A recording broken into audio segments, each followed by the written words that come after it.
Heavenly Father, thank you for allowing us to be here tonight. Allow us to do the city's business with the best of our abilities. In Jesus' name, amen. Amen. I pledge allegiance to the flag of the United States of America and to the republic for which it stands, one nation, under God, indivisible, with liberty and justice for all. This time I'll call the January 9, 2023 meeting of the Newcastle Public Works Authority to order. First item on the agenda is roll call. Carl Now. Here. Mike Fullerton. Here. Tommy Clay, absent. Gene Reed. Here. Marcy White. Here. Item number 2, discussion and possible action on approval of the agenda. Make a motion to approve the agenda. Second. Motion second for approval of the agenda. Mike Fullerton. Yes. Gene Reed. Yes. Marcy White. Yes. Carl Now. Yes. Item number 3 is citizens' comments. This is an opportunity for any citizen to comment on any matter related to the City of Newcastle's Public Works that is not on the agenda. Might remind any potential commenters that all speakers shall clearly state their name and address for the record. Comments are limited to 3 minutes per person with only one speaking opportunity. Board members will not respond to comments or questions. The chair may end comment period at his discretion, and prior authorization is required for distribution of materials or to approach the board. Any public comment concerning the City of Newcastle Public Works? Seeing none, we'll move to item number 4, consent agenda. Is there any member of the Public Works Authority that requests any items be removed from the consent agenda and addressed individually? Seeing none, item number 4, consent agenda. Motion to approve the consent agenda. Second. Motion second for approval of the consent agenda. Mike Fullerton. Yes. Gene Reed. Yes. Marcy White. Yes. Carl Now. Yes. Item number 5, discussion of possible action on any items removed from the consent agenda. Be no action on that agenda item. Item number 6, discussion of possible action regarding resolution number 2023-01 with the Newcastle Public Works Authority agreeing to file application with Oklahoma Water Resources Board financial assistance through the Clean Water State Revolving Fund Loan Program, with the loan proceeds being for the purpose of financing certain wastewater system improvements and containing other provisions relating thereto. Of course, this item is for us to get our loan application in with OWRB for the new wastewater treatment facility. Right now, we do not have well, let me put it this way. We do have an estimate for the wastewater treatment facility, but we are still working on the numbers on that, and that's why that's not before you tonight. So what are we wanting us to do with item number 6? Just approve us to make loan application. Any discussion here? I'll approve. I'll make a motion to approve item 6. Second. Motion second for approval of item number 6. Mike Fullerton. Yes. Gene Reed. Yes. Marcy White. Yes. Carl Now. Yes. Item number 7, discussion of possible action on adjustment of utility account number 02-3678-01 at service address of 3687 Side Hill Court, Randy Whittison. Is this the one we looked at last Yes. month? Yeah, we wrote a lot of pages, so I was hoping somebody could break it down for us. I've given you updated transaction and account reports. The work orders, we didn't notice that those were made in 2 different years, almost a year apart. The work order? Look at the date at the bottom. Oh, yeah, September 21 and October 22. But both times it looks like they noticed that it was on the customer side, is that right? Right.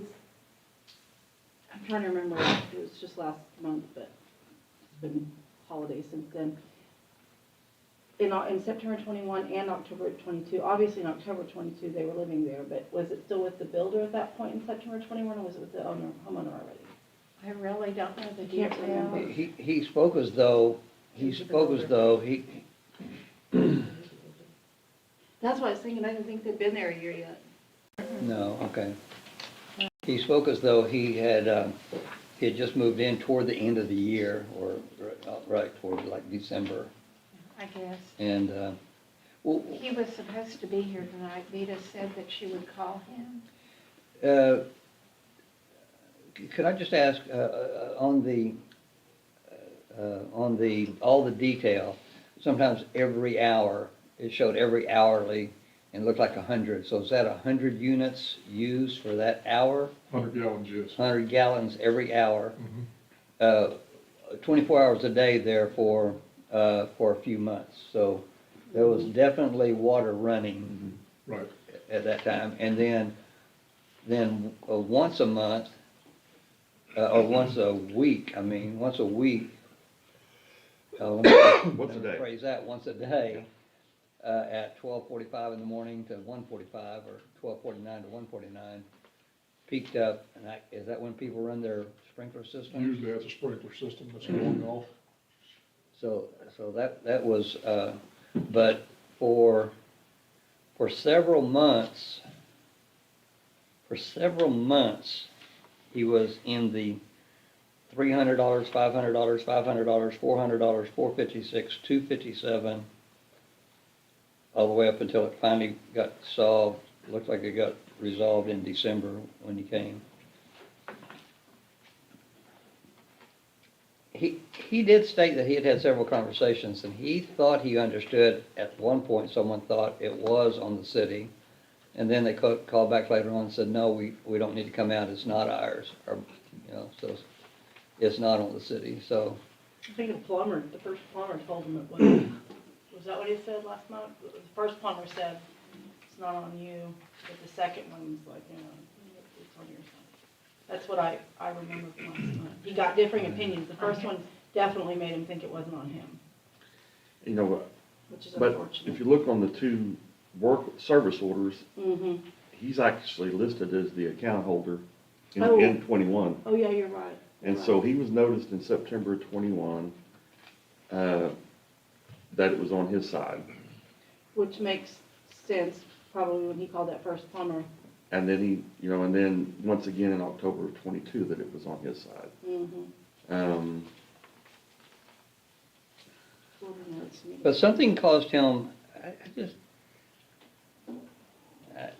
don't know, I think it's unfortunate, it's a lot of lost water. It I don't is. think it went to fill up someone's swimming pool or fill up a local pond or anything like that. I think it went, I'm guessing it went into the ground, unless we have any indication that, that some builder was allowed to tap in and use it. I don't know of any indication of that, but.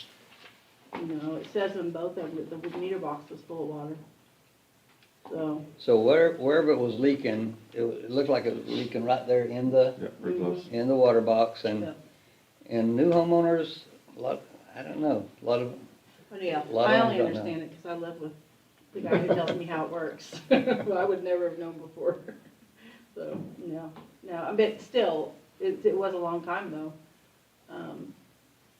but he apparently had several conversations with Vita, and she felt, she was apologetic, according to him, that she felt like, hey, this is, I just didn't think he saw, I just unfortunately didn't think he took action soon enough, but I don't think it was, I tend to want to give him benefit of the doubt. Otherwise there's no, I don't know what the solution would be. What I thought, when looking at all the numbers and looking at the fact that, yes, he had a sprinkler system, so how did you kind of figure that in there?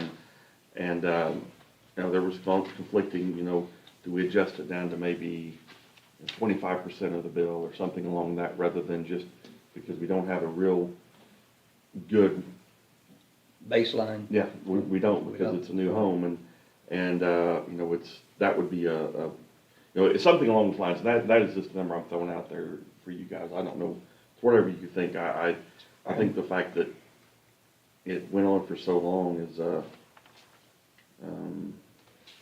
What if we did something like what you're saying, but maybe not for a full year though? Maybe like 6 months. Because that is a long time. Mhm. If both times we've got documented that we noticed him, I hate it that he was told wrong by a plumber, but city can't own everything, right? Like we can help them with some of it. Mhm. Even, I don't feel like we own any of it for that matter, but we're, I feel like we can help, but without setting precedent for something else, maybe not do the whole year. So what was your proposal? My proposal is say 25% of the billed amount for a period of time, whatever. Reduce it by 25% No, or charge him we're 25%? charging 25%.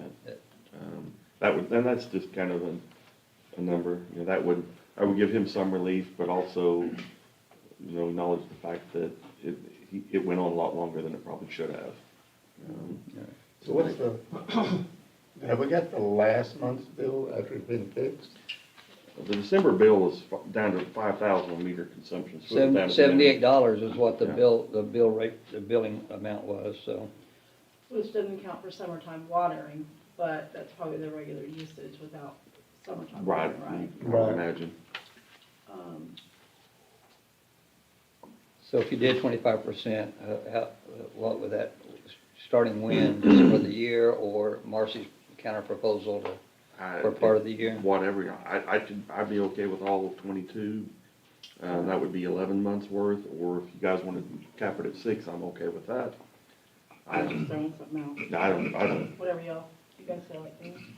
It looks like a significant loss started, at least in 22, it started on April. October 7th. That's October when it went to 7th? 100 gallons a day or more. Well, look at 100 August, gallons an hour. his August bill and July bill is $400 and $500. But I'm just pointing out Well, what it appears to be anyway. I support your proposal, Carl. Yeah.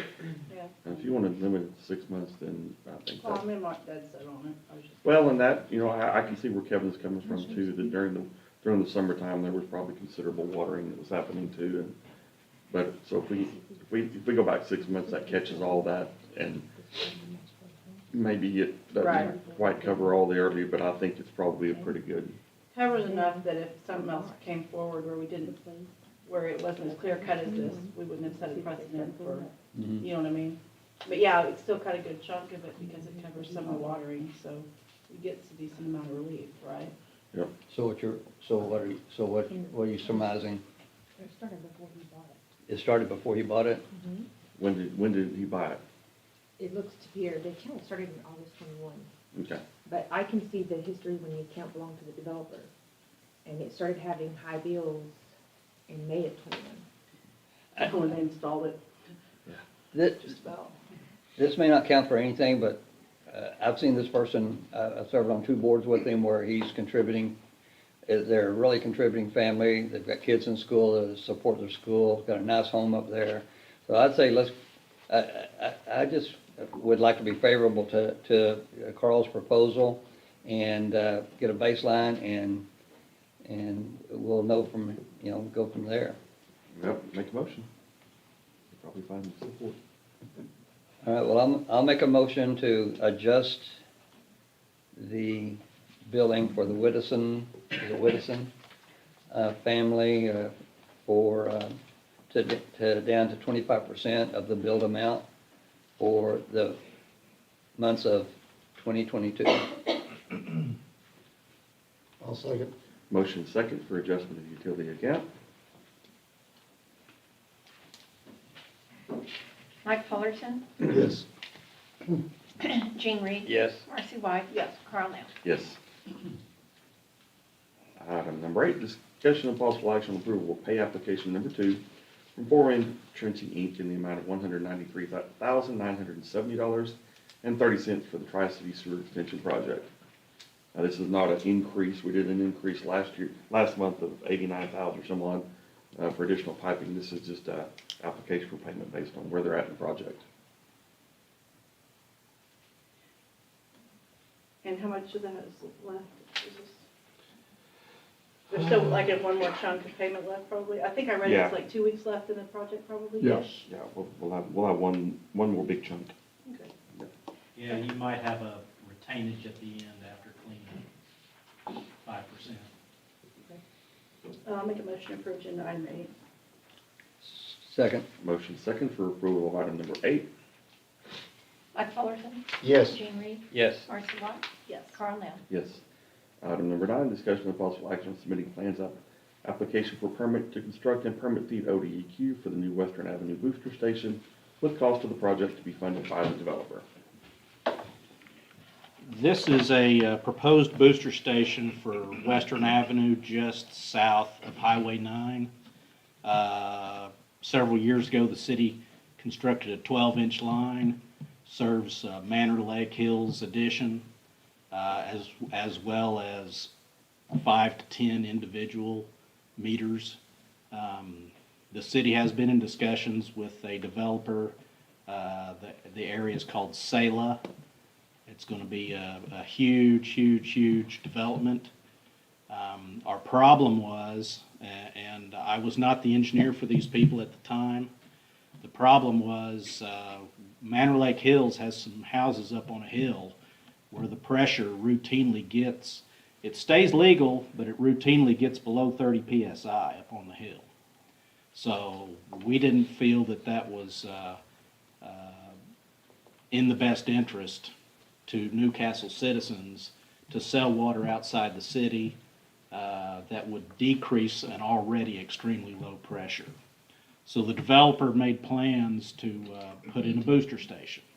Talked with city staff about it, and they're going to put in a booster station. It's basically going to raise the pressure of all those low pressures now. Instead of 25, 30, they'll be in the 50 to 55 PSI range.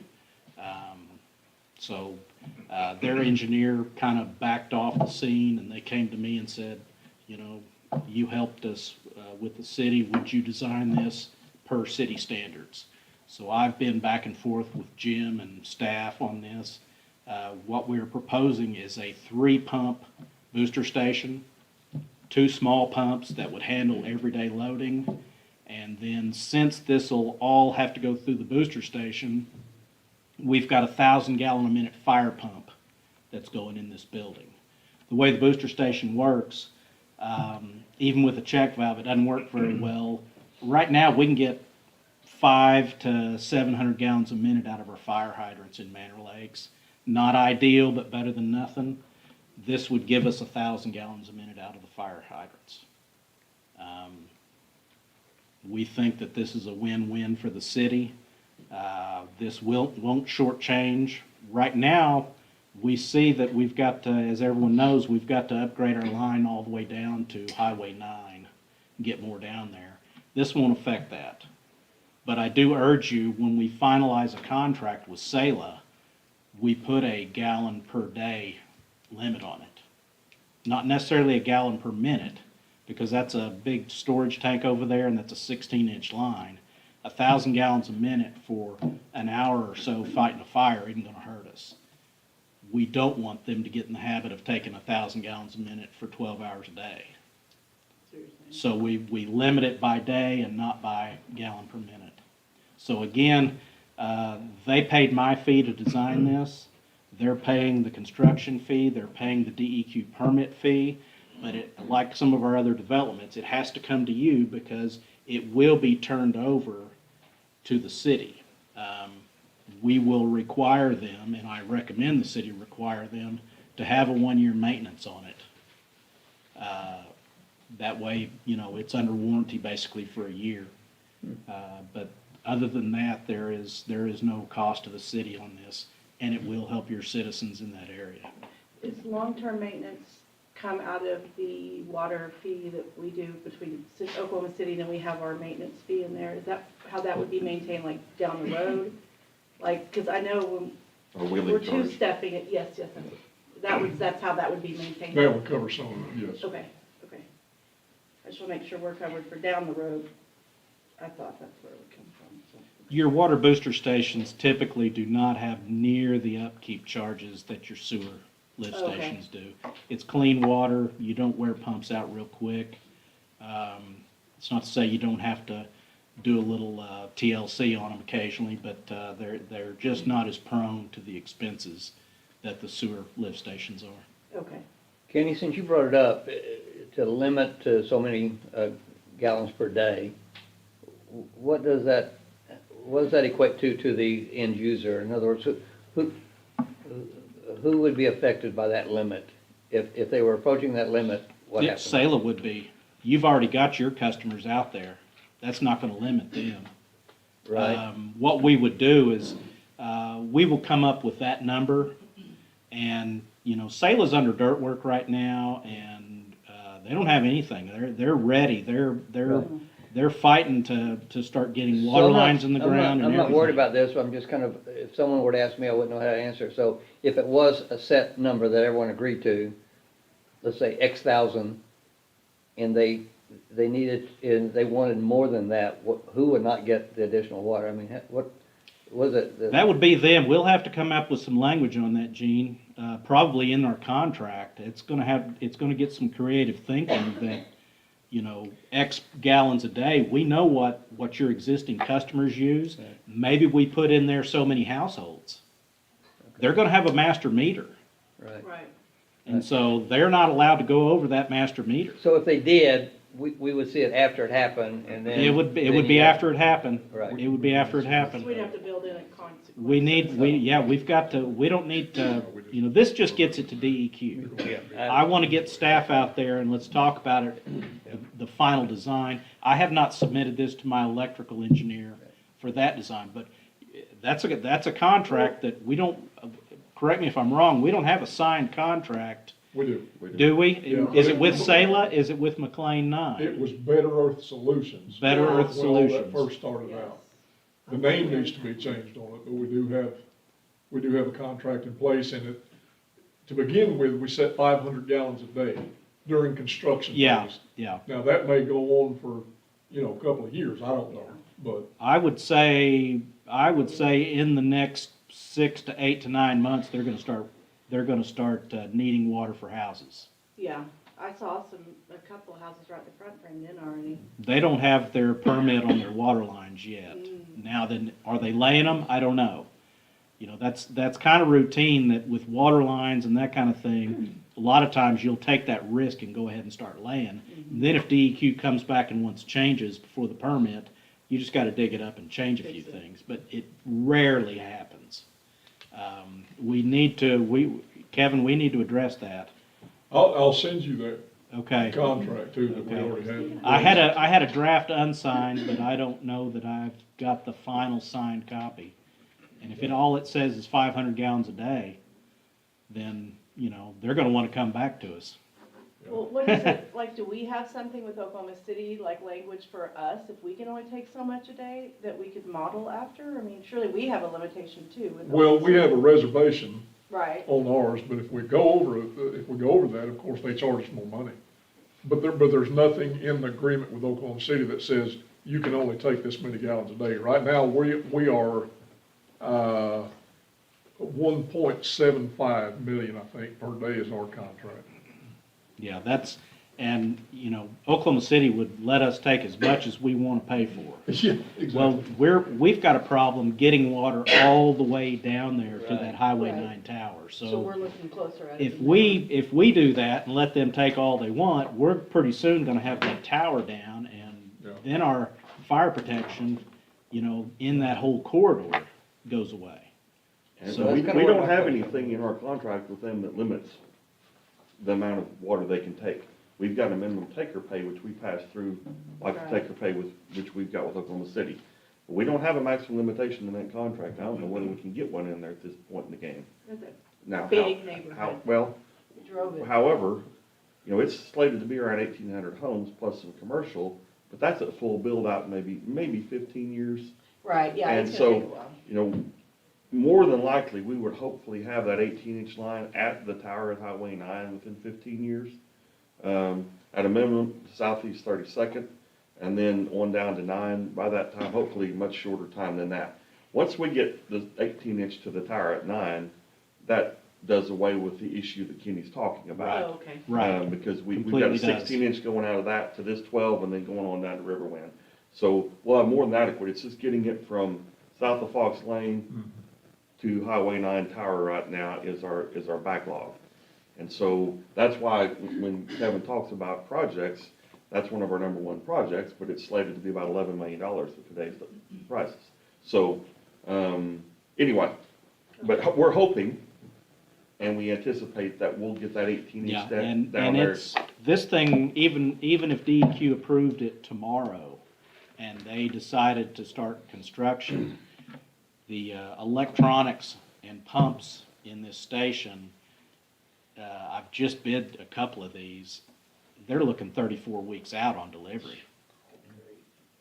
So we are looking the better part of, knock wood, 9 months at the earliest for this thing to be built. I haven't told Sailor that, but if they ask me, I'll tell them. But it's they've been after me as soon as they turned this project over to me. It was like 2 days later they were wanting to know where I was on it. Yeah, and like Kenny said, this one of the things that when we talked to Sailor about this was it cannot at all impact adversely our existing citizens. So this helps Sailor, but it also helps Manor Lake, and it helps any other potential development we have down Western. Yeah. And it makes it a lot better deal than it was. And what's this gonna cost, you think? This station, 300,000. Yeah, so that's all on the developer. And then we're gonna benefit, and hopefully we'll get that 18 down there in time to do. Are you going to allow them to take the 500 gallons a day without the booster station? I know that question's coming. Is it gonna, is that minimal amount gonna adversely impact? I don't think that amount would. I don't think it unless would. unless they took it in 1 minute. Mhm. Right. Then what you would have Better not have a short spike in someone's house. Yeah, I don't think. I don't think they would do that. Yeah, 500 gallons a day. That's like somebody watering their yard for like 30 minutes. Yeah, yeah. So yeah, I don't think that's gonna be an issue. Yes, you do, Kevin? No, I don't. Yeah.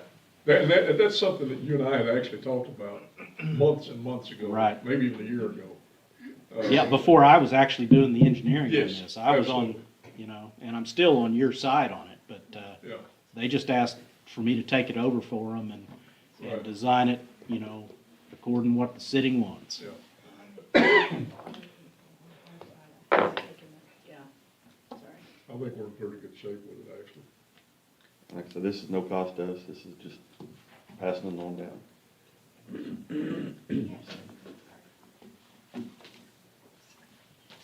So, Need a motion to approve? yep, entertain a motion. I move to approve item 9. Motion second for approval of item number 9. Mike Fullerton, Yes. Dean Reed, Yes. Marcy White. Yes. Carl Nell. Yes. Item number 10, monthly treasurer's report.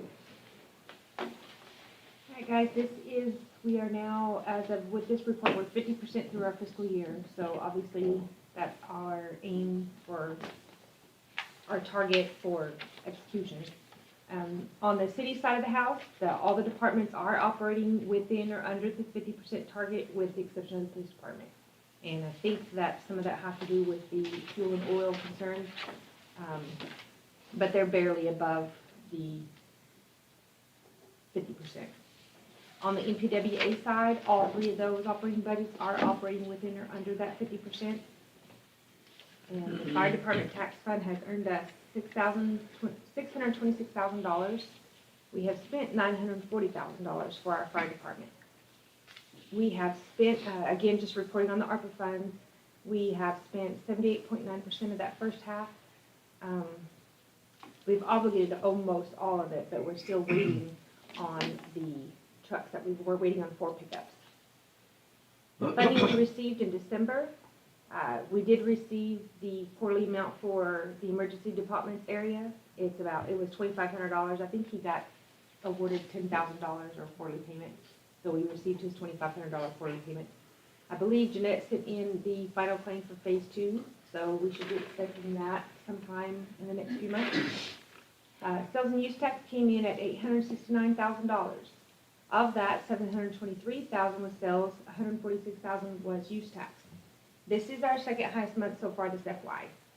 And we're 9.7% higher than where we plan to be at this point in the fiscal year. We are 6.5% higher than we were last FY and 23.5% higher than the previous FY. Our current indebtedness is $4.5 million, almost $4.6 million. Here's a breakdown of the balances of your city funds. General fund is 5.2 million, and again, I put in a reminder that that second half of the ARPA funds are in there. I talked with Kevin earlier today. I would like to move the ARPA funds to its own fund, just because I fear there's gonna be a horrendous audit of what we did with that money, which we did well with it, but I wanna easily pull up the numbers very quickly. So, probably you'll see a difference in the financial statement next month. Capital Improvement Tax Fund is 2.2 million. Economic Development is still sitting at 38,000. Cemetery Fund is 66,000. Parks Capital Improvement now has 102,000. Our Fire Station Fund is sitting at 2.2 million. Admin and Technology has 139,000. The Grant Cost Share Fund is 1.9 million. And the Transportation Impact Fee Fund is now at 244,000. On the NPWA side of the house, the NPWA fund itself is 3.1 million. Our water impact fee is 1.2 million. Our wastewater impact fee had dipped down to 731,000. And our wastewater plant fund is sitting at $3.2 million. Of all the funds combined, we still have 1.9 million more coming in than going out, and a total of our funds is about $20 million. Are there any questions for me? One note I may make just because Huh? so one note I'm gonna make just because is at the rate we're currently going, we will send via the half-cent sales tax of the county a little over $1.25 million to the county this fiscal year. They probably appreciate that, don't they? I'm sure they appreciate it. I don't know whether they appreciate it enough to give us quite Yeah. as much assistance as we would like to have out of them, but that's for another time. And, Right. I agree with you completely. 100%. All right, item number 11, any general manager's comments? I have none. Item number 12, any trustee comments? Kevin, the admin technology amount is starting to build up quite a bit, or is it clear what that will be going to, or is it just an opportunity to bring technology in for like police force if they need it or whatever? Yeah, so it's basically for police and court. Yeah. If it was eligible for fire, it would help out there as well. But we have used it in some different areas. I think one we just recently used it for was GeoSafe. We didn't use that money for that? No, sir, because you and I talked about that, and since it was a recurring charge, we felt like that was appropriate. Okay, But you're we right. did use it for the PD security system and their video surveillance system. Yes, at the PD itself. What we would like to do, or what I would like to see happen, is potentially a CAD system from this at some point in time, but that's about a $400,000 item, so we're still shy from that. But there are different things that they'll use it for radios, they'll use, I mean, just anything that may pop up. I was gonna say, in the past, I heard discussions that some of the radio technology that you'd like to be able to do was just so expensive. Yeah, So are we more in a position of keeping the latest and greatest? we could probably, we're not on the 800 megahertz system, and that's what or that's what Tommy had talked about that time. Actually, I believe Purcell and County, if I'm not mistaken, has actually went to it's either a 7 or a 900 megahertz. It's not the 8 anymore, so that is evolving, Okay. just like anything else. But with the technology fees, admin fees that come in, we could actually look at that, and we talked about using those fees for payment of a new 800 system or 900 system that obviously we could afford fairly easily. That's a good feeling I'm really glad that was put into place and Yeah. that we have a balance starting to build up. All right, thank you. One thing I might just mention quickly, a month ago, I guess we talked about striping on some of our roads. Kevin and I have been talking, Kevin is going to seek out some bids for that striping, on a couple different ways to see what we can get, so we can, get all of our section lines taken care of, starting first with those on the west side of 62, and then working on the east side after that. But that is still, just want everybody to know that's still happening. As things warm up, he'll be back with some bids for us here in the near future, and we can take a look at that. It'll probably be fairly costly, but it'll definitely be worth it. Yeah, the striping that we had done out here on Country Club, the 3 miles of striping. John said he thought that that was 22 cents a linear foot. So 22 cents? 22 cents a linear foot. So it does get fairly expensive. And we had 4 miles worth of striping on each of those east-west roads. On the west side of 62. Yeah, and hopefully they'll do it unlike they did Highway 37 between Tuttle and Nico. It must have done it in a 30-mile-an-hour wind because those stripes are, they blow pretty hard off They of fade it. instead of ombre look. Well, at the risk of listing my street I live on, but several years ago, the city did stripe that close to where they pull on 130, and that's starting to fade a little bit, but that's remarkable, helpful, because people would tend to cheat to the left, and then someone trying to pull in is Yeah. very dangerous. So also, if you have any of those just short distances, close to an intersection like that, that was very helpful, I think, to our safety. We had some of the same issue down on, I guess it'd be Council. It goes from 76 on the north side, so it'd be Council Road. And in that area, that stripe, you know, if you remember, was people were pulling more to the left and people couldn't make turns and, Yeah. or drop off a wheel into that hole. Yeah. We can certainly take a look at that stuff too. All right, any trustee comments? Further? All right, item number 13 is adjournment. Make a motion to adjourn? Second? Motion second for adjournment. All in favor say aye. Aye. Any opposed? We are adjourned. This time I'll call the January 9th, 2023 meeting of Newcastle City Council to order. First item on the agenda is roll call. Carl Nell, Here. Mike Fullerton. Here. Tommy Clay. Absent, Jean Reed. Here. Marcy White. Item number 2, discussion and possible action on approval of the agenda. Make a motion to approve the agenda? Second. Motion second for approval of the agenda. Mike Fullerton. Yes. Jean Reed. Yes. Marcy White. Yes. Carl Nell. Yes. Item number 3, citizens' comments. This is an opportunity for any citizen to comment on any matter related to the city of Newcastle that is not on the agenda.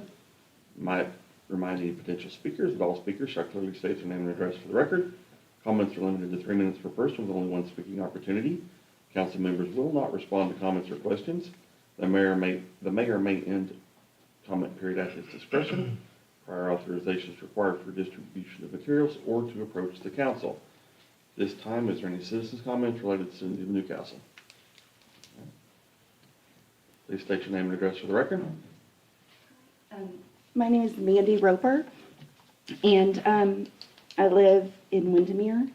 I spoke to y'all. What is your address, Oh, sorry, ma'am? 705 St. James Place. Okay. I spoke to y'all earlier, I guess in the fall.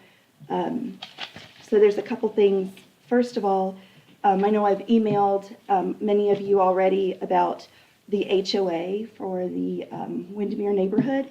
And I just wanted to make sure that you all were aware that HOAs in all these new neighborhoods, and I was here last time when we were talking about the parks, and that's really great that we're getting all these parks from the developers. However, until a neighborhood is a certain percent occupied or the land is, or the homes are sold, we as homeowners have no say when it comes to the HOA in regards to taking care of the park or such, and so that's on the developer.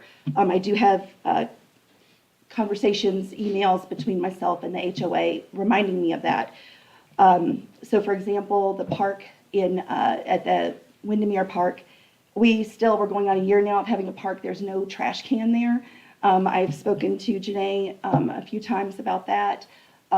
There's broken glass at the park.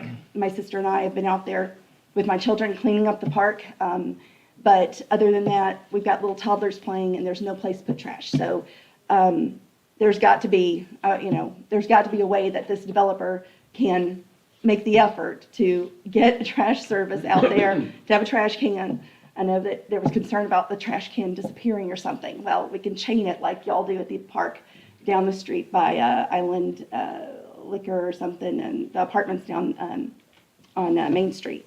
So there's got to be a way to fix this after a year of not having a trash can at our park.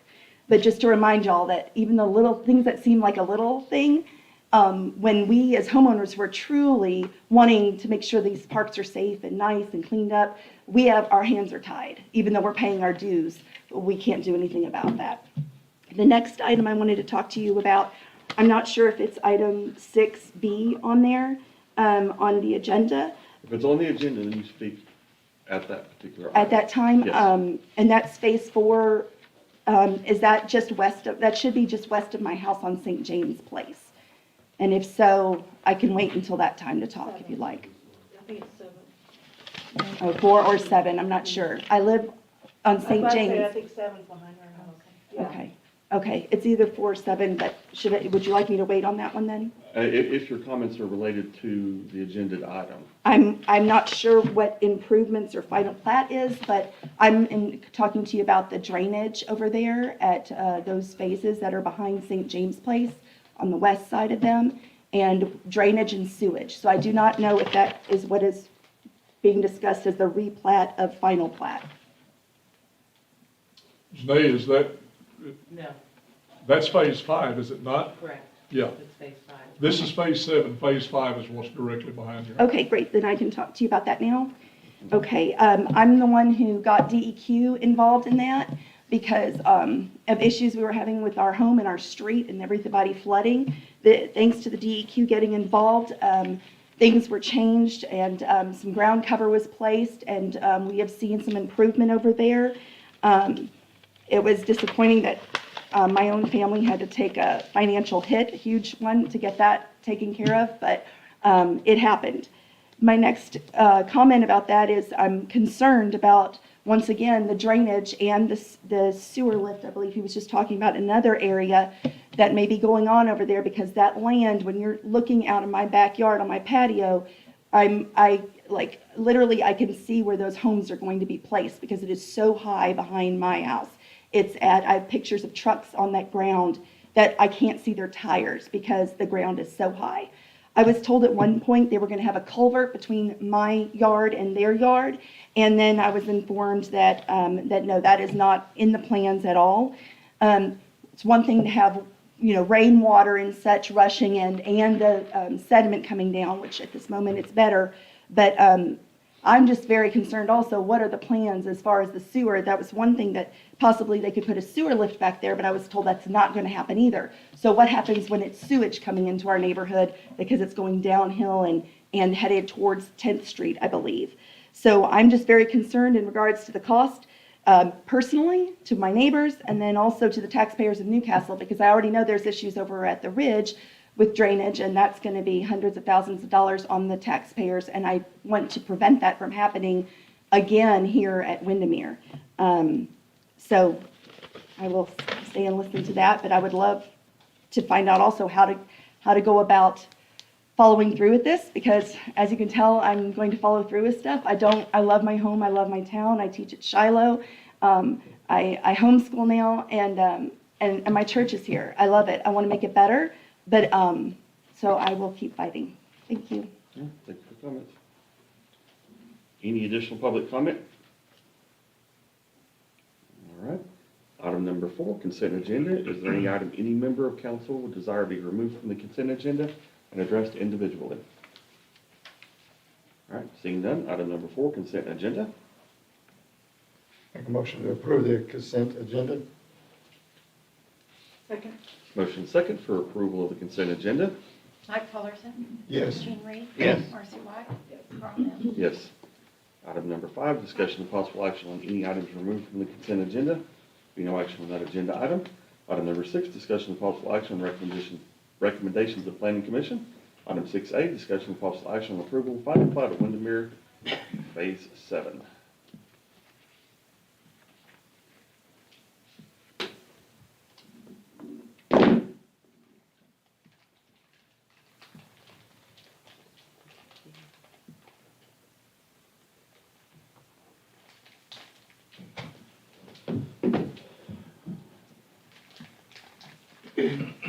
Good evening, council. Jenny Greenlee with the Planning Department, City of Newcastle. As you stated, this item 6A is the final plat of Windermere Phase 7. This is an aerial of the plat, the final plat. runs along Garrett, 8th Street, abuts Country Club on the west side, and Windermere Phase 5 that was approved previously to the east and to the south. This is the final plat of Windermere Phase 7. The zoning is PUD. Underlying zoning is RF1. The PUD was approved by City Council on May 30th of 2017. They did a re-preliminary plat because the preliminary plat had expired, so that was approved by City Council May 9th of 2022. The applicant submitted plans for the final plat and improvements for Phase 7. The final plat was approved by Planning Commission December 19th of 2022. This land area is approximately 24.21 acres with 109 residential lots, taking up 23.83 acres with a common area of 0.38 acres. The applicant had been through several iterations. Their improvement plans for water, sewer, paving, and drainage had responded to all of planning and engineering comments and came back and had made all the revisions required per our ordinance and meets the requirements for this final plat and improvement plans. I am happy to answer any questions, and we also have our civil engineer, Corey Keys, here for additional engineering questions as well.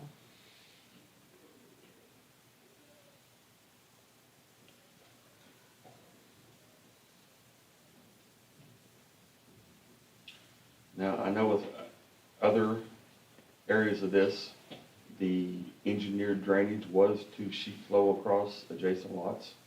Is that similar in this as well? Mm-hmm. So the plan is that they sheet flow across these lots, and the developer is responsible for building in a manner that the drainage goes around the dwellings? Correct. Is that correct, Corey? Okay. And we've seen that in the past on certain areas where either the developer or the builder, or when final grade was done, that they have adjusted those or made changes to those drainage, which has caused issues. That's correct. Okay. However, now when, after the final plat, after all the improvements are completed and they get their final plat filed with the county and building permits can be issued at that time, we are going to make sure that our inspectors are looking at the site. If there was anything done to those lots by the builder, they'll be responsible for correcting that before they receive a CO for that. Okay. That'll be the last thing that happens before That's we correct. do an occupancy permit. That's Yeah. correct.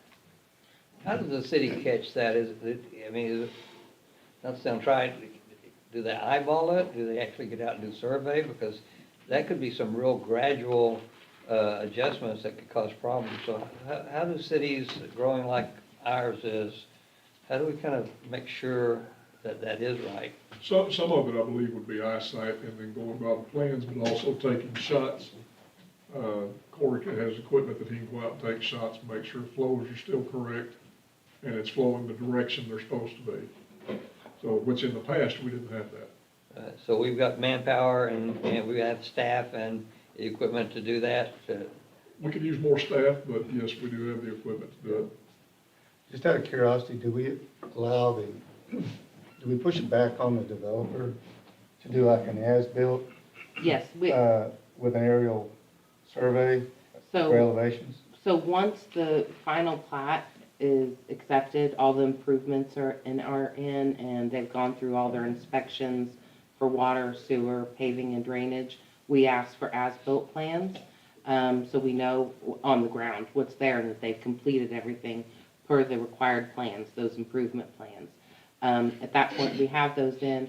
We have been instructing our building inspectors that have that first look that are going out for those final inspections once the home is completed, really paying attention and looking at the overall site. Like you stated, you know, sometimes it can be minimal where you might not see, but I think we're getting more trained to be able to look at the plat and we'll say, oh, there's a drainage easement that runs in between lot 1 through 10, block 26 or whatever, and really pay attention to that when we're going out and doing those final inspections.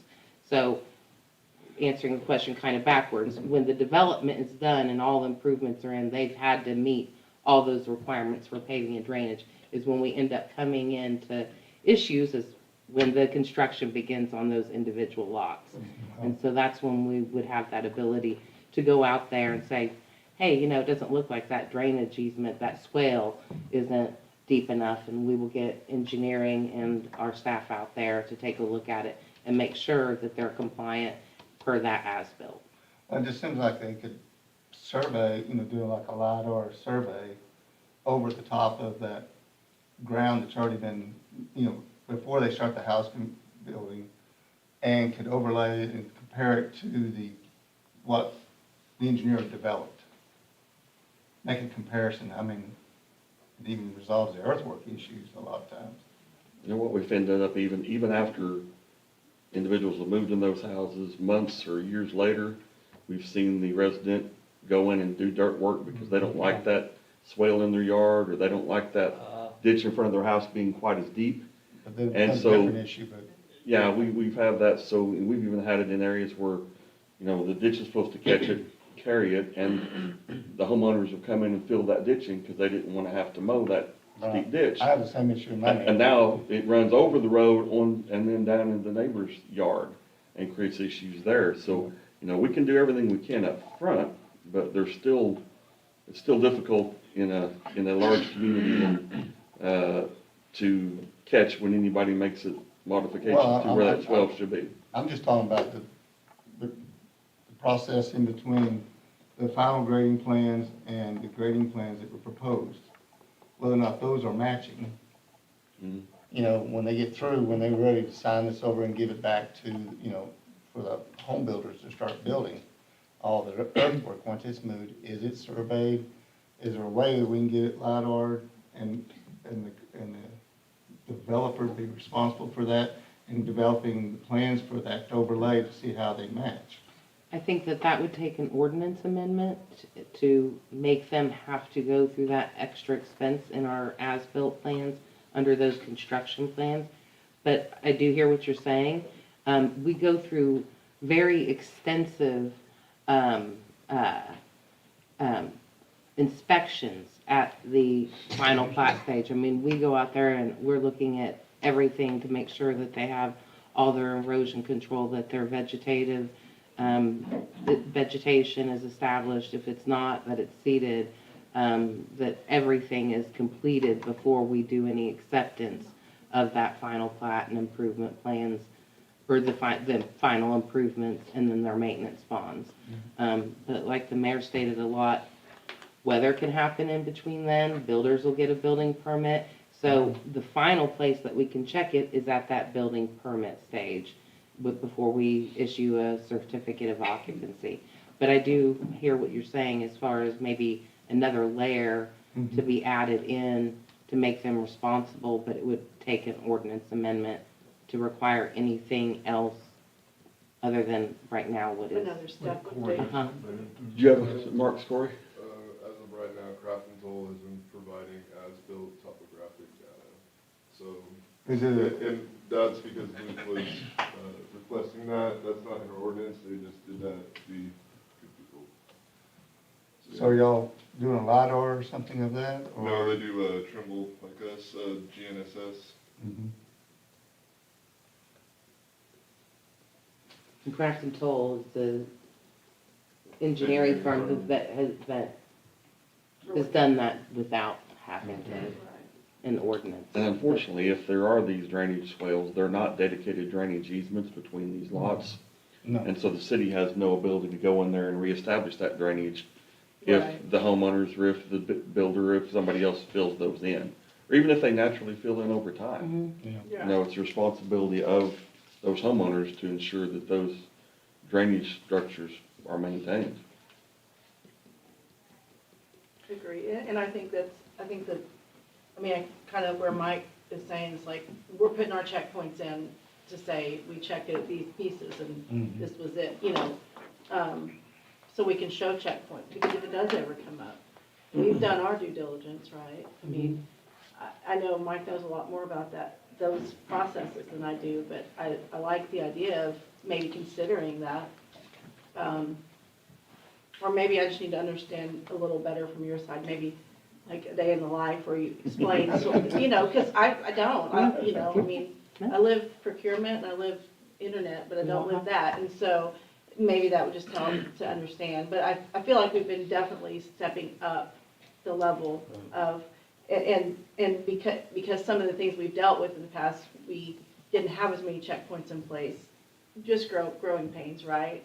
But it sounds like we're, Now, sorry to no, interrupt, we're good. but also on, I don't know if this property falls underneath the new ordinance that we developed on the slopes. Yes, yeah, the 4 to 1. Yes. Mhm. Yes, and anything that would be 4 feet and over would require engineered plans for retaining wall. Okay. Yes. This is probably not plat, I don't know who's responsible, but I'll just put it out there. Where 8th Street comes on to Country Club, which is the border of this plat, the line of sight is pretty difficult there if you try to look back to the south on Country Club. Now, the reduced speed limits should help that, but so I don't know if the city or the developer could just help knock down some of the tall grass. It's dead, and I'm sorry that's trivial, but I mean, No, yeah. it'd be a pretty minor fix. I'm not saying that's on the developer, but just for your awareness, it's just, when you're coming out there to look left and right, the line of sight is pretty obstructed just by some Johnson grass that's still residing there To the south? to the south. Oh, okay. Yeah, so. But it looks like a lot of good work is being done there. They're ready to, looks like they're real close, right? They're very close. Yeah, they want a pre-construction meeting this next week. Yeah, we met with them this morning, Mhm. with Windermere and talked about phase 7 and phase 5 to some degree. But yes, they are ready to start moving. That's something that we can mention to them, and he's been very responsive, Very good. and so we'll ask them to maintain that. Very good. Any other council comment? Any public comment concerning this agenda item? Yes. I would just, Please speak from the podium and please state your name and address for the record, please. I'm Mandy Roper, 705 St. James Place. And I appreciate knowing about the drainage and the further questions, but then my next concern would be, because that is also higher land that is going to go then through phase 5 to where we're at on St. James Place. So my question stands about the sewer. I don't know if they can answer that today, but I would like to know what they're planning, if they're not going to have a sewer lift is what it's called or something. How is it, what, besides gravity, what's going to keep everything going and not stopping or backing up in our neighborhood?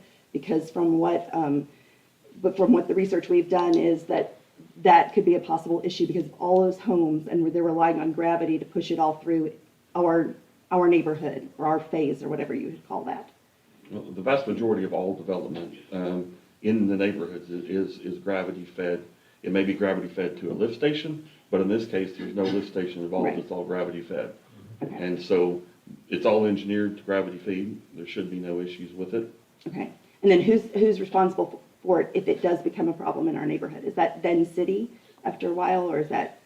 It's city after we accept the improvements, just Okay. like a road or a water line or sewer line. Once they are put in and inspected, and if they are built to the way they're engineered, then there is a maintenance bond for a certain period of time, that if anything happens during the period of that maintenance bond, we can go back on the developer or the bondholder. But after that, then it becomes the city's responsibility. Okay. That's the same with all of our developments in town. Okay. Thank you. And Thank you. that goes for the whole state as well. Sure. I Okay. mean, majority of the state is gravity fed, unless where you're up on a low spot and you gotta move it uphill. Mm-hmm. So that's the Okay. only time. But even then, it will typically all gravity down to that low spot and then Right. go up. And I was just wondering, because that ground has been built up, it wasn't as high as it was, those lots were not as high as they were when we bought in summer of 21. And you probably see as it's moving farther away, farther to the west, it is being raised up a little higher. And part of that is so that sewer can gravity Right, okay, It's gotta go downhill. thank you. Thank you.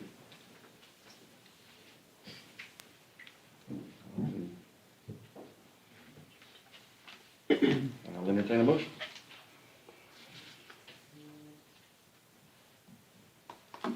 I'll make a motion to approve item 6A.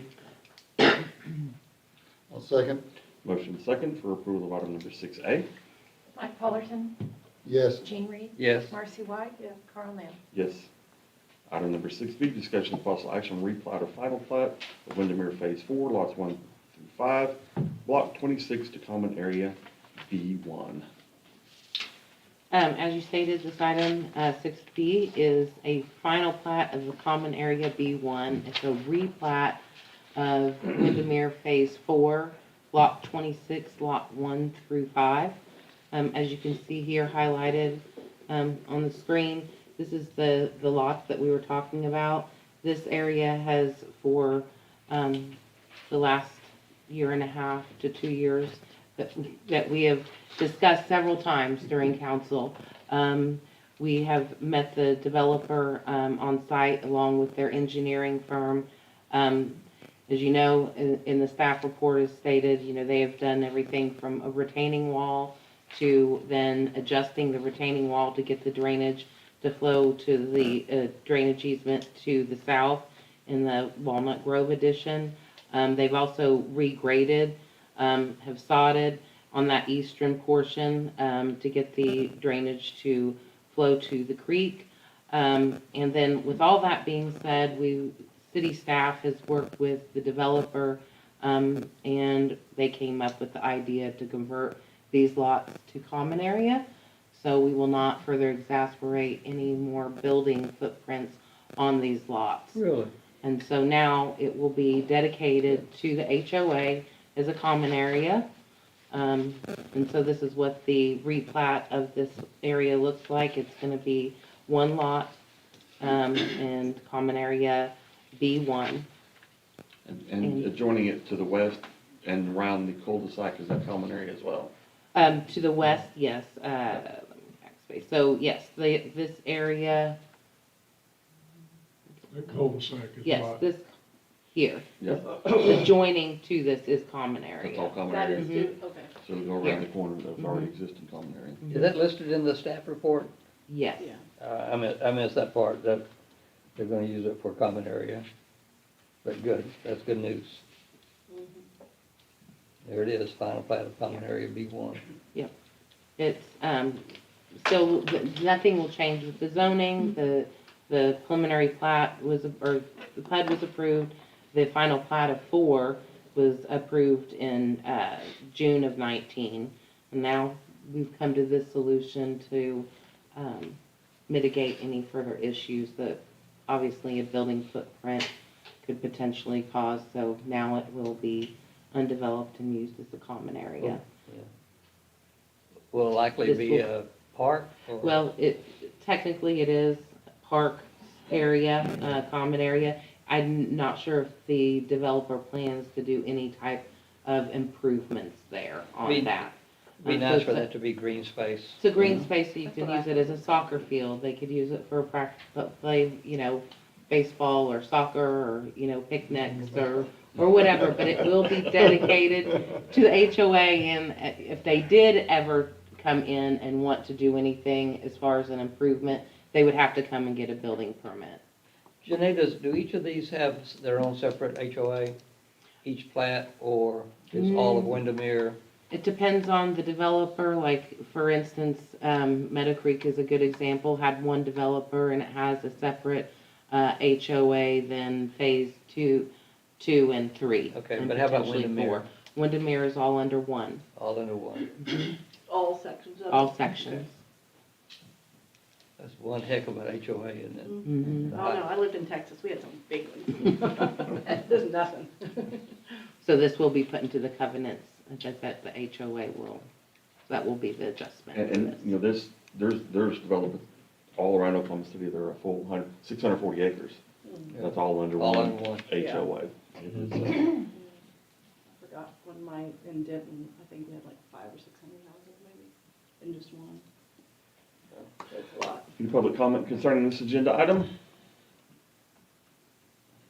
All right. I kind of do. The Lewises couldn't be here tonight, but she sent me an email just to make a few just general comments, since they're gonna they back up to this area right here. Mm-hmm. Here. And they're definitely pleased to hear that there won't be houses there, because it's pretty high out their back windows, so they are happy with that. And overall, I think they've gotten much more comfortable with the changes, but she did want to, I'll just read it quoted, so the "we" is them.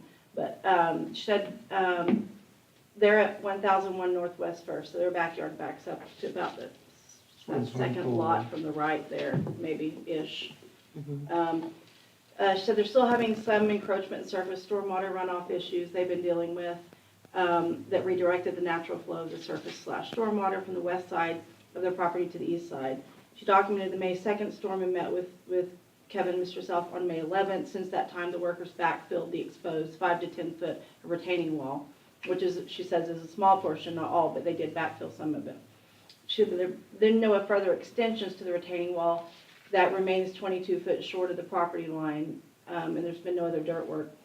Said another issue she had was throughout year 22, the slope and corner behind their house was only mowed one time.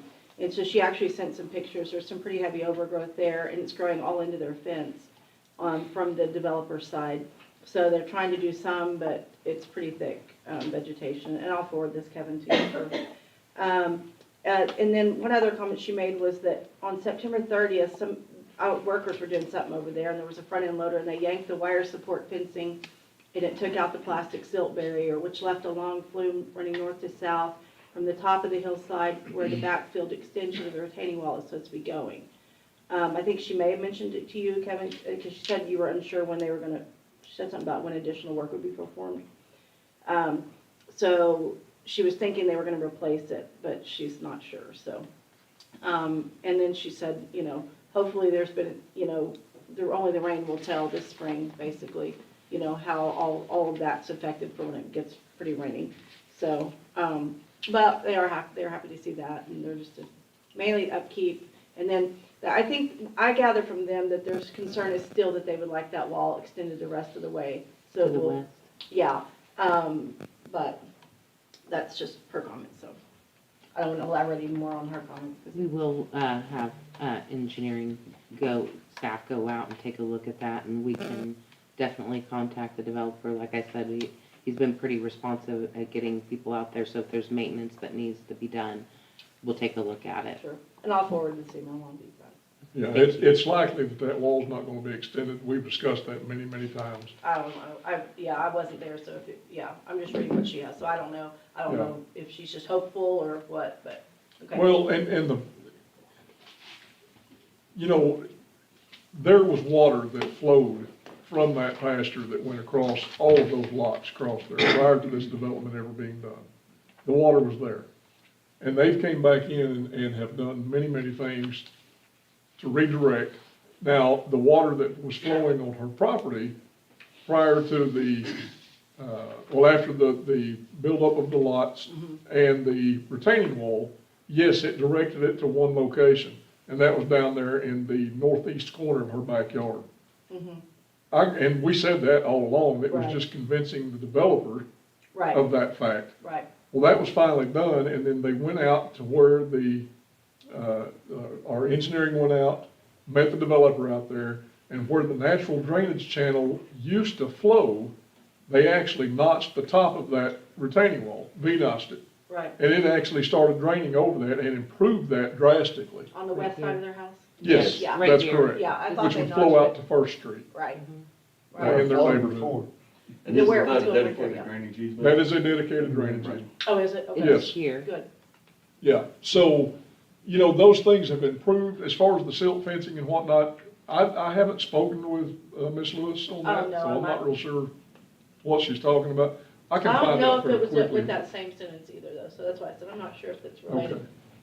So, I don't wanna, but that's what she had, so. Yeah, but we had these meetings because of all of that. We had Zoom meetings, we had in-person meetings, phone meetings.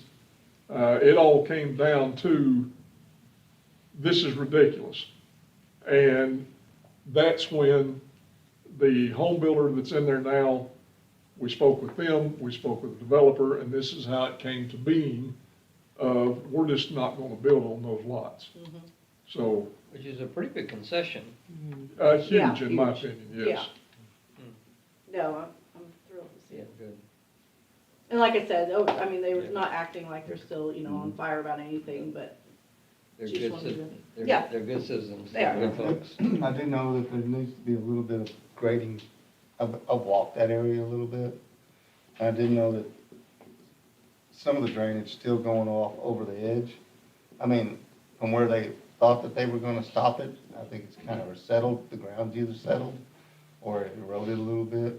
But I think they need to come back and just dress it a little bit, make sure what they were talking about where it's supposed to drain is gonna happen. And I know that they come out and put sod and everything on some of it, but, I do know that as you get closer to the east, it's, at the top of the hill, they're supposed to drain it back to the west, if I remember correctly. On the top of that slope, and the only thing that's supposed to be hitting their yard is what's falling on the So slope. let's go back to the north on the to the top. north, Yeah. to the street level, yeah, that's what. Yes, it's supposed to go, it's supposed to Yeah. drain Yeah, to the a lot north of slope toward the road. Yeah. Yeah, Basically, all this area here is supposed to go back this direction. And I think there's a point in here where it's actually breaking and getting around it somehow. We'll look at that. and it's come a long way, it really has, Yeah. so. All right, well, we'll entertain a motion. I make a motion to approve agenda item 6B. I'll second. Motion is second for approval of item number 6B. Mike Fullerton, Yes. Jean Reed. Yes. Marcy White. Yes. Carl Nell. Yes. Thank you very much, Renee and company. Item number 7, discussion and possible action on approval of estimate from Lingo Construction, Inc. for Newcastle Fire Station number 1 and authorization to solicit financing.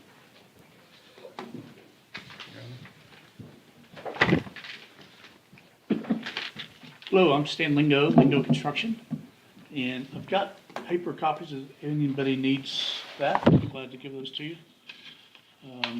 We are here, as you know, we bid the project to subcontractors in July of 21, July 21st of 22, and had limited participation. It was really a time of uncertainty in the subcontractor market. And so we recommended to Kevin to rebid it in the fall, which we rebid it in November. It looks like it was a good call from that standpoint, that the base bid went from 9.35 down to 9.118. We were able then also to add some alternates to the project, and then added FF&E, traffic signals and some others, so that we're presenting today a full scope that was 9.886 in July, and today we're offering a guaranteed maximum cost of $9,759,043. We had a much better participation from the subcontractor market the second time around. Actually have I would say, a more thorough and better scope of drawing, so it should limit change orders from that standpoint the second time around as well. So to me, this was a positive journey. If you were to ignore the 6 months of the fire members are not in the building, but from the financial standpoint and the thoroughness of the process, I believe has been a good process. So welcome any questions you might have. Once we get started, what are we figuring the time to get complete and get in the building? Yeah, about 12 months of construction. Okay. We are ready to start February, the first week or two of February. I heard your motion was financing. We're ready to start whenever at your pleasure, whenever that might be. So. I think we're ready to go, although waiting 2 more months might be another savings. I would, I think we got all the good out of that move. Yeah, I know. Yeah, we're anxious. That's good news. And you want those guys to roll up in a big red truck and strangle you? Right? Yeah. I know, right? I think they're ready to move.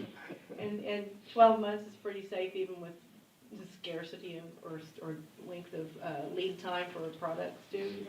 We feel like it is. We have, pending your official approval, we have reached out to the low bidders of every trade, or the majority of the trades, and started, the actual conversations with them on material deliveries, the submittal process and those things.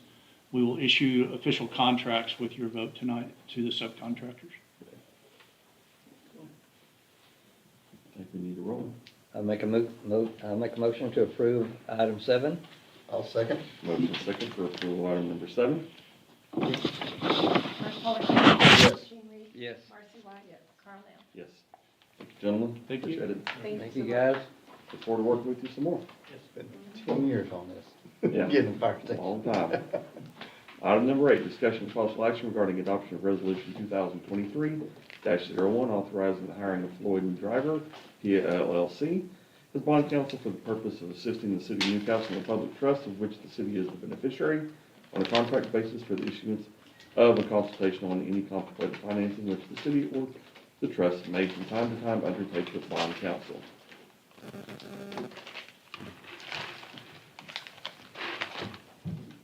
Good evening, council. My name is Stuart England. I'm with Floyd and Driver PLLC. We have been working with y'all specifically with regard to what you're going to see there again on item 9, the OWRB loan application process. All we're asking for is just an updated agreement. The terms remain the same. This is just to have a clean date, clean entity name. We've got a new post office box, and so all we're really wanting to do is just make sure we've got a clean agreement with the city before we take anything to OWRB. We would obviously be helping with all of that paperwork through the process of the application, and then if there was any financing to come from that, we'll be there as your bond counsel to help through that. But again, terms are the exact same as they've been since, I believe, 19.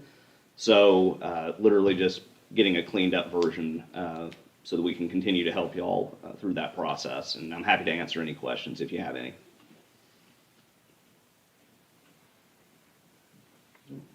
I think we're good. Make a motion to approve agenda item 8. Second. Motion second for approval of item number 8. Thank you, Stuart. Thank you. Mike Fullerton. Yes. Gene Reed. Yes. Marcy White. Yes. Carl Nell. Yes.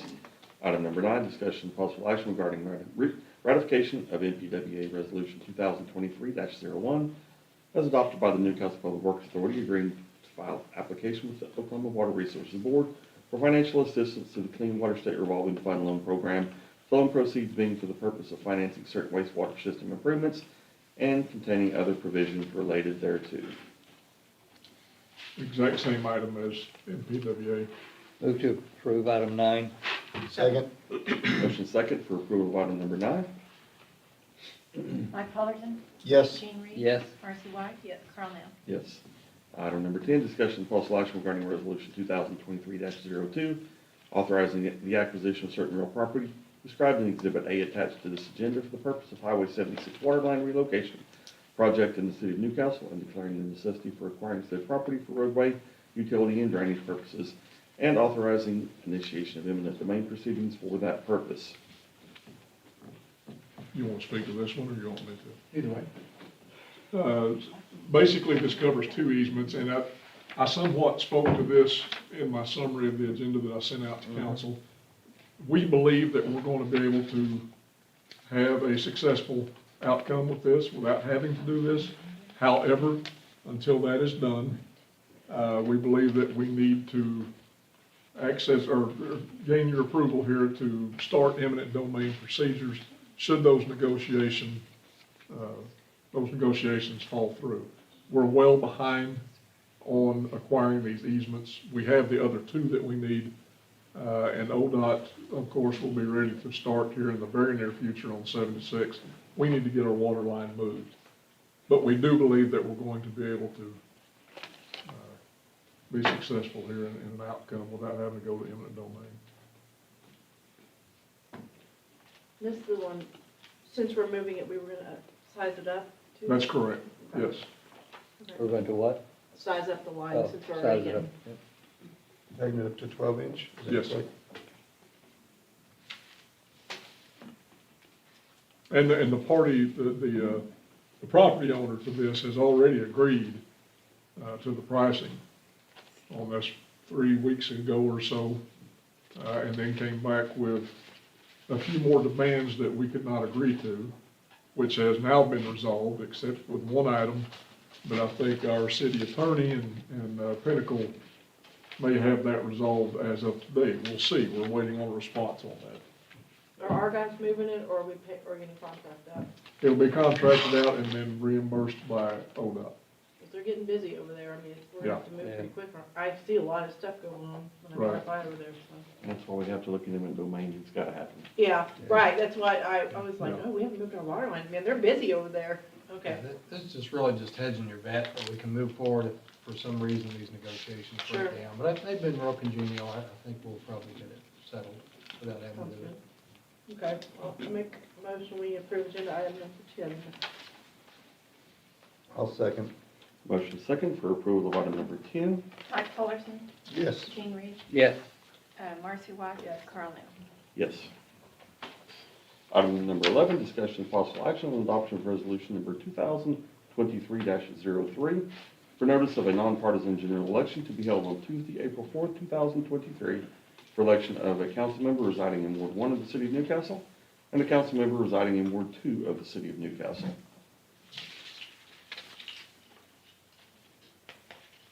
I move to approve item 11. Second? Motion and second It's gotta happen, right? for approval of item number 11. We've got to keep everybody, I won't go any further with that. We need to keep our seats filled. There you go, Yes. there you go. Mike Fullerton, Yes. Gene Reed, Yes. Marcy White, Yes. Carl Nell. Yes. Item number 12, discussion regarding the widening of I-35 from 4 lanes to 6 lanes south of the Cleveland County line to 1 mile south of Ladd Road. I asked Kevin to put this on this. I'd received, on the agenda, I'd received notification from ODOT that they intend to have virtual open houses on this widening project.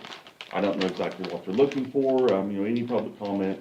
But I believe on their 8-year plan in 27, they have to rebuild the bridge, Highway 74 bridge that's at the Goldsby exit that will facilitate 6 lanes underneath it. They've already done the Ladd Road overpass. They did that a few years ago. Huh? Atkins Hill, 74, is that right? Further south. It's right there at the Goldsby exit, where you go exit right there at Markham's and stuff. Oh, okay, yeah. So anyway, so that'll be rebuilt, that's in 27. I think 28 is when they start supposedly work on I-35 now. That's if they stay on task. So, it's coming, and then I just wanted everybody to know that they're looking for comments. So by that time, the 9 and 35 interchange will be well, built and everything taken care of there. Anyway, if you've got any comments, feel free to participate in the virtual open house that they've got coming out. Otherwise, no That is this action week. required. No action required on this. Do Item not number look 13. forward to construction, but it'll be nice when it's done. Well, just add to the fact that you can't get from Norman to the Texas line without Without going through lots of construction. That's why, right there. That's exactly why. Item number 13, city manager's comments. I do appreciate the time off at Christmas and the New Year's. I've done that for years, me and my wife both with our kids. And because of that, I have no comments. I'll ask a question if I may. Are you ready? I'll do council member comments, item number 14. Okay. Just because we get asked so much about what's happening in the city and new business and everything like that, I know over the years we've had different levels of initiative of trying to encourage and entice businesses in. Maybe we're past that now and we're just waiting for them to come to us. But what do you have any comments on efforts that we make to continue to speak to these potential new retail businesses to come in? We talk, as you know, we talk about this quite a bit, and years ago, we sent every year a delegation to the ICSC convention, International Council of Shopping Centers. And it's a multi-day gathering. It's in Dallas right now. It's been in San Antonio before. You have all major developers that are in this part of the United States. You have all major retailers that are in this part of the United States. They all attend. It's an opportunity to get your community in front of these developers. So we did that for years, and so at that point in time, we had a pretty good feeling that we had relationships and we had thrown ourselves at the feet of a lot of these people of what we had to offer in Newcastle.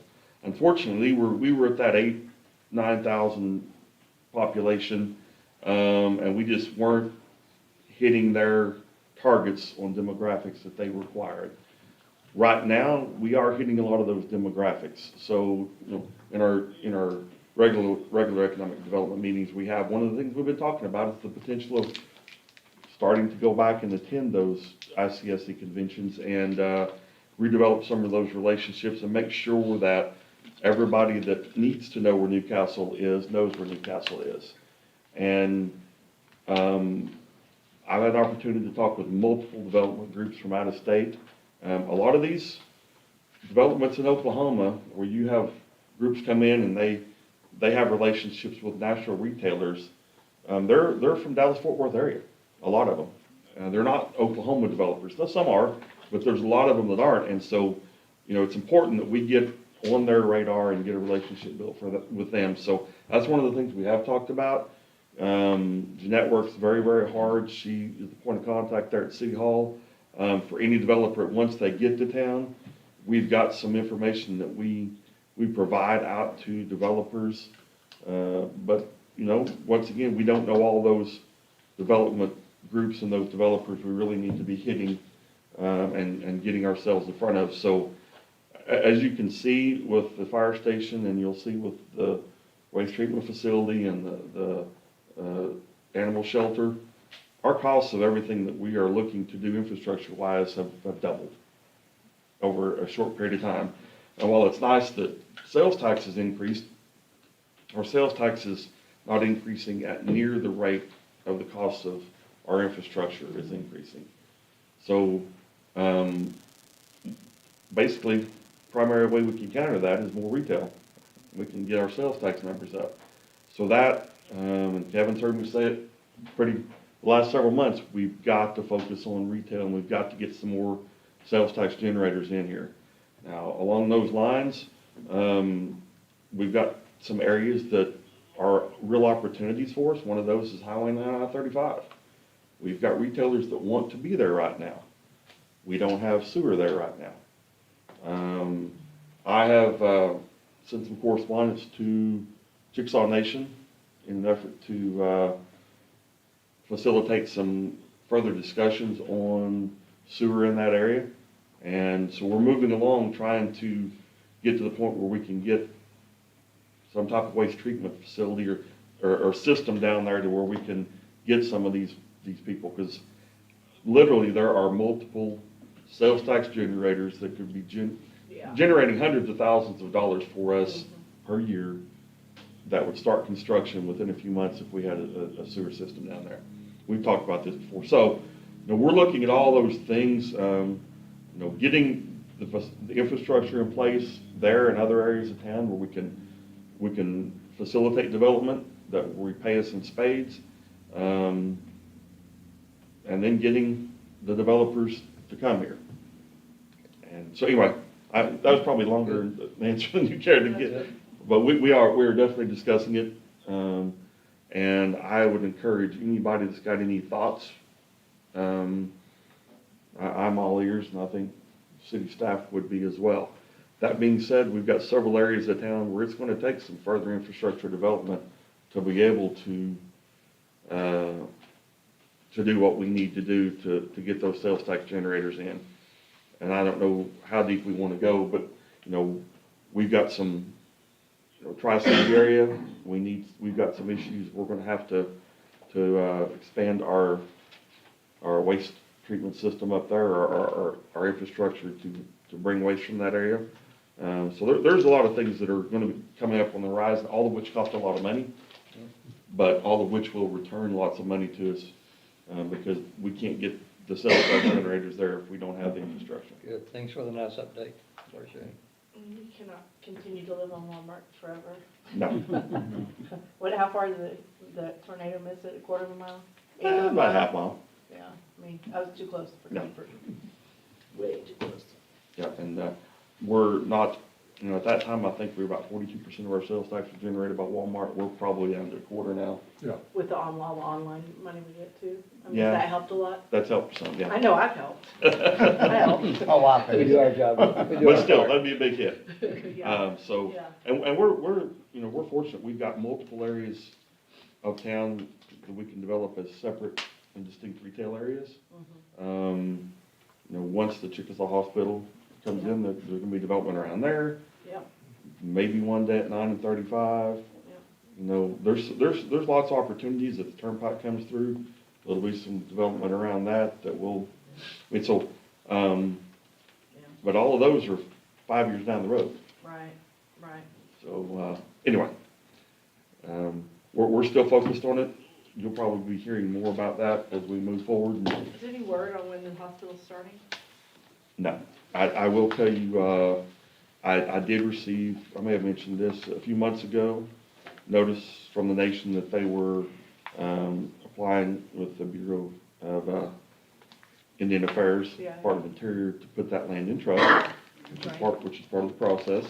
And then also, it was mentioned in the Newcastle Pacer, but it was also published in the Daily Oklahoman, where they have solicited, basically bids for kind of basically financing for the facility. So the nation is moving forward with what they need to do but we don't have anything from them stating a starting date. Well, when they do put it in trust, doesn't it have to sit for like a year or something? No, I've heard that before, but no, not, okay. A lot of, it has to be trust land to gain one, but Right. also it's beneficial for a lot of reasons to have that land in trust. Right, Even if they're not gaining. yeah, So- right. Well, cool. Any other council member comments? Time's the game start, Gene? I know. 6:30. Ah, I know the score, but someone may not want to know it. item number 15 is adjournment. Make a motion for adjournment.